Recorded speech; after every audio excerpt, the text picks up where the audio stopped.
Bago pa man din ang pagkabuhay, isang barko ang sumadsad sa baybayin ng Lubang, Occidental Mindoro.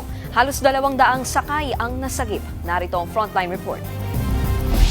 Alas 8 ng umaga ngayong Easter Sunday, bigla na lang tumirik sa layong 670 metro mula sa barangay Tilik sa bayan ng Lubang, Occidental Mindoro ang MV Our Lady of Fatima.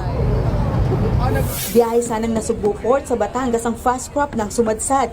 Dahil kaalis pa lang ng pantalan, na-i-report yan agad at nakaresponde ang nakabantay na Philippine Coast Guard. Sinundo ng MV Princess Christine II ang 162 na pasahero at 8 crew ng barko pabalik sa Tilik Port. Wala namang nasaktan. Base sa inisyal na impormasyon, sumadsad ang barko dahil low tide.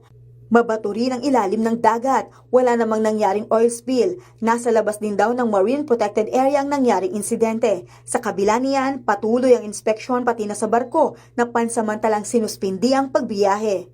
Nagbabalita mula sa Frontline, Maylin Valencia, News 5. Mga kapatid, Nikki de Guzman po.